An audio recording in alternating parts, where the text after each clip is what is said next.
And hey y'all, it definitely looks different back here. You see, I got something smoldering right up there. Uh, you see where everything burnt. So all I have to do is come through here and drag something, maybe cut up all this. I've got a few trees out here I've cut down that I still have more I gotta cut down. There's a dead standing there, a dead standing there. We gotta cut those down. We got a dead standing right here. There's one that burnt. But we got a lot of work ahead of us. Eventually we'll have this place looking like it is right now in some areas where you can actually see through. We can't wait. I got a big dead standing right there. As you can see it, that one right there, that's a dead standing. There's one right over there. That's big. I'm just gonna cut it down, let it fall down in that ravine, not deal with it. There's a bunch of them. Right here's the tree I cut down that broke my chain to my saw. I don't know how it broke, but as you can see, my bar was stuck right here. It was stuck right there. I don't know if it just broke, being old and wore out, or what. I don't see the link anywhere that broke. Of course, I probably won't find it. There ain't no telling how it broke. It could have broke it when the tree fell. It could have, there's no telling. I gotta get a new chain. I'm not too sure if I want to buy a chain, or just my cousin said he's got one for my saw, but a smaller bar that'll fit mine. I may see if it fits mine, then I may just go buy. We may just go buy a camera, so that way we can set it up and record time lapse of us working out here. I got this tree right here I cut down. So if I had a sawmill, most of these I would cut up myself and mill them for lumber, so that way we could have our own lumber. But most likely what I'm gonna do is I'm gonna let these trees I cut down season for the summer and get out here and cut them up for firewood, so that way I can sell firewood. I try to cut and sell my firewood for around $50. Like, there's people that charge $60, $70, $80 for a rick of firewood. I see no point in it, because I can cut a rick in two. I can cut it up in a matter of an hour or two. My wife can split it. That's nothing, especially for the older people, your elderly people. I'll cut it, split it, and deliver it to them for, I tell people $50. If I only gotta drive a few miles, $50. If I gotta drive further than 10, and then I start charging extra for gas. But being that gas is so cheap right now,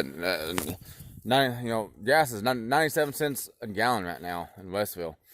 If I can you stock up on gas, why would you need to charge $70 just to haul it to someone's house? That's ridiculous. But as I said, I cut and sell for around 50 to 60. I'm not out here to get rich. I'm out here to try to help people out. That's, help others out, and in return they'll help you out. I'm a firm believer in that. But I'm just giving y'all a little tour of some of the areas we burnt. And I've got this little, you can see that got smoldering right there.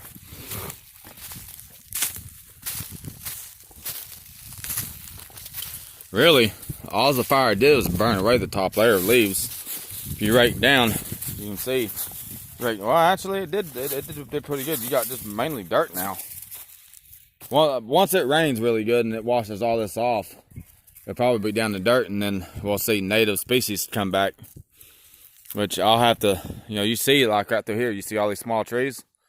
All these small trees don't have to come out. I told her I want to leave my hickories, let them grow. I want to leave some small trees like this one right here. So that way when my kids are adults in their 30s and stuff, they'll be big. I'm gonna leave a few big trees out here, unless if we can get somebody out here to log it. That's the whole reason why I was cutting these trees down, so that way I can get somebody out here to take them. you know, trade them for some land clearing. But as I said, we wanted to build a house, probably about right here. You know, it's fairly level through here, but it ain't. You'd still have to do some leveling. But you'd have to bring this side up about another 4 feet just to have it leveled and whatnot. I mean, right up here, you really don't have to. You know, it wouldn't take much up here to level it off and have a spot for a house. As far as trees, you know, for a camper, I plan on cutting all the big trees down so that way I don't have to risk the tree falling. I've always been a firm believer. I don't think a big tree needs to be around the structure, because in the event of a storm, you know, what's going to happen if that tree falls? You know, if we're all in a camper and it falls on the camper, you know, we could be trapped, or even worse, it could kill one of us. And I don't like trees near a house, even though it creates shade. They're a danger. It makes the insurance policies go up when you have trees. We're gonna light this on fire. We're for all these dead ones on the ground, like you see right there. But we're just gonna pile stuff up, and when we're ready, we'll light it on fire and let these logs smolder. This one right here was the last time we were out here. I think it was. I'm not sure what day it was, but it was when all that rain came out here, and we had it going good, and it would still be burning. It would have probably burnt, but it rained and it put it out. I've got a couple dead trees up here I cut down that were still good, that I plan on cutting up for firewood. I got a big one right back there. You can see it. It's hollow. It's got a hollow spot through it from the carpenter ants. Got a dead standing right there I cut down that fell into the tree. I've got to get my logging chains and hook up to it so I can yank it out of the tree to cut it up for firewood. These good dead standings, if they're not too rotted, they make great seasoned firewood. But like I said, I wouldn't mind buying a camera. I'm probably going to buy one. Probably start off with a cheap camera, and then we'll work our way up to better. So that way our cell phones are free. But y'all, that was a tour of the property. What we've done so far. Like I said, we still got to cut out a lot more trees. There's just too many small trees. If I could leave a few big trees, I would probably leave them. And just take out all the small ones and leave a few big ones here and there. But we want as much sun exposure as possible, so that way when we do get up here, we can have solar panels and stuff. Because like I said, it's 6/10 of a mile from our driveway to the nearest power pole. I mean, that's as a crow flies. It's probably going to be at least 7/10 to 8/10 of a mile if they have to run it and, you know, cut trees out. You know, they just gave us an estimate of a little over $10,000. If they have to come in and cut trees out, you're looking at $5 a foot. So at 6/10 of a mile, you figure another $10,000. So you're looking at $20,000 just to run power line to you.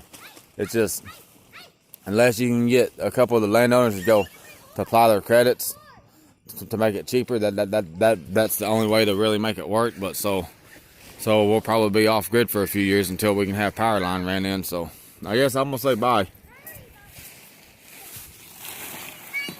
Bye.